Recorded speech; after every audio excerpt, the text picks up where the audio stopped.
Mathis on WBAL News Radio 1090 and WBAL.com. So, Mr. President, I'm going to keep it 100. Yo, Barry, you did it, my did it. And that was the way Larry Wilmore ended his roast of not just the president, but journalists in general at the White House Correspondents' Dinner last night at the Hilton in Washington, D.C. There's very little I agree with President Barack Obama on, which I guess makes sense. He's Democrat, I'm conservative. But when I talk about the president in a public forum, I go above and beyond to try to be as respectful to the individual and the office as possible, so that when I object to his policies, it doesn't come across as I object to him personally. And there's a dignity and there's a respect that comes with the most powerful office in the world, which is the presidency. And then you have Larry Wilmore, and again, this I guess, Colin, this just is because I'm not a pop culture kind of guy. I don't know who this guy was. I'm not going to stand here and call for him to be fired. I don't care if it doesn't bother the president. And, you want to get up there and stand. I can't fathom this. I can't imagine standing feet from the president of the United States and saying that. I can't. And at the same time, I respect how difficult of a job that is to have that marquee speaking engagement, to do the roast at the White House Correspondents' Dinner. And many of the great ones in the past have fallen short. Colbert had a very difficult time when he did it with George Bush. It's a tough thing to do.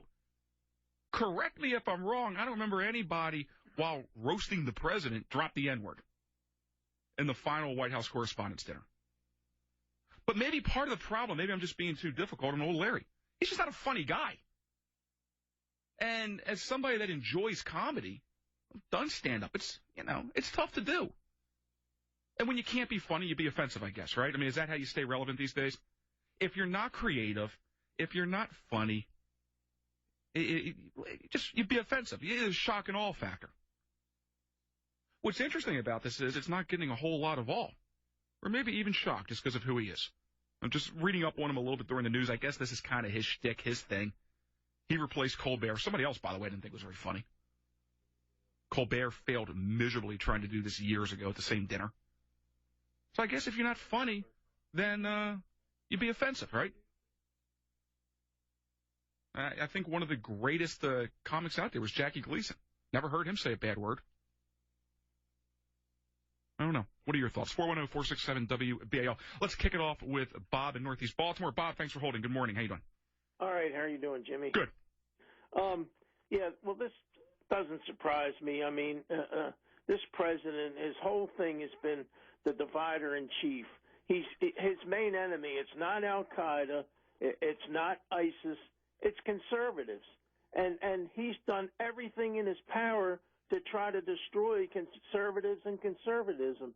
And that's what it's about. And a lot of stupid white people tried to assuage their racial guilt by voting for this guy twice in some cases. And, this narrative that if he becomes president, race relations are going to be wonderful. Everybody's going to get along and sing Kumbaya together. And this guy, with his background, being the left-wing agitator like he was, I knew exactly what he was. I wouldn't have gone near voting for him. And I just think a lot of people, they're dumb, and the media keeps them dumb. Well, the media is what filled the